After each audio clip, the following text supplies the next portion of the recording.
l'ambition française, les fonds européens structurels et d'investissement au service de la stratégie Europe 2020. Pour faire face aux grands défis de l'Union européenne, toutes les politiques de l'Union européenne ont le même objectif, favoriser la croissance et l'emploi. C'est la stratégie Europe 2020. Adoptée en 2010, cette stratégie européenne vise une croissance intelligente, durable et inclusive et fixe des objectifs européens. Ces objectifs sont définis pour les 28 États membres pour 7 ans. Pour les mettre en œuvre, les politiques de l'Union européenne disposent au total de 960 milliards d'euros pour la période 2014-2020. Certaines de ces politiques sont mises en œuvre directement au niveau européen.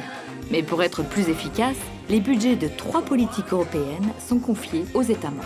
La politique de cohésion économique, sociale et territoriale, la politique de développement rural, la politique de la pêche et des affaires maritimes.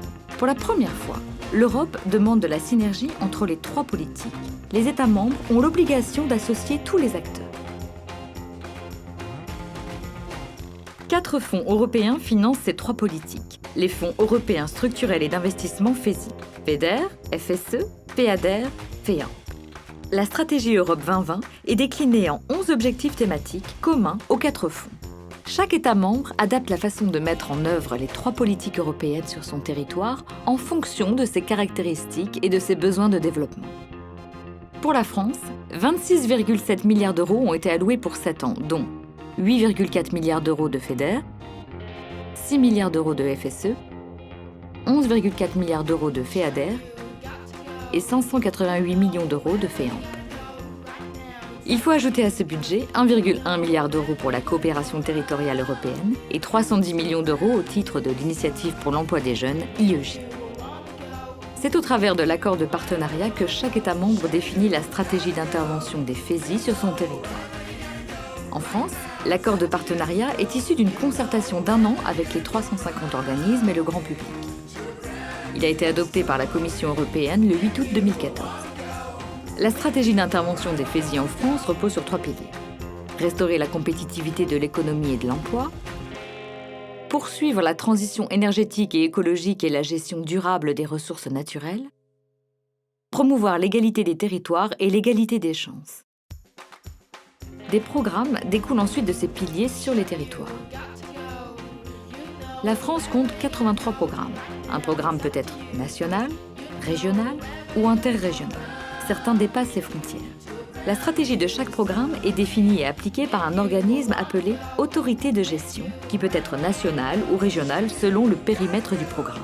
En France, avec la décentralisation, les conseils régionaux sont devenus en 2014 autorités de gestion d'une majeure partie des fonds. Dans le cadre de la politique de cohésion, les règlements européens imposent aux États membres de concentrer une part importante de leurs crédits sur un nombre limité de thématiques. C'est la concentration thématique. Cette concentration est plus élevée pour les régions plus développées, intermédiaire pour les régions en transition et moins élevée pour les régions moins développées.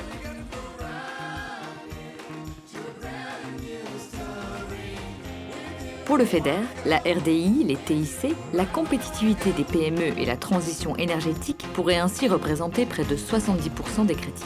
L'action du FSE sera notamment concentrée sur l'emploi, l'inclusion sociale et la lutte contre la pauvreté, l'éducation et la formation tout au long de la vie. Le FEADER se concentrera notamment sur l'installation des jeunes agriculteurs, les paiements en faveur des zones soumises à des contraintes naturelles ou à contraintes spécifiques, les mesures agro-environnementales et climatiques, le soutien à l'agriculture biologique et les paiements au titre de Natura 2000 et de la directive cadre sur l'eau, la conduite pastorale des troupeaux soumis au risque de prédation. Le FEAMP contribuera notamment au renforcement de la compétitivité des PME du secteur de la pêche et de l'aquaculture et à la préservation et à la protection de l'environnement en encourageant l'utilisation rationnelle des ressources. C'est dans ce cadre que les fonds européens structurels et d'investissement en France contribueront aux objectifs de la stratégie Europe 2020.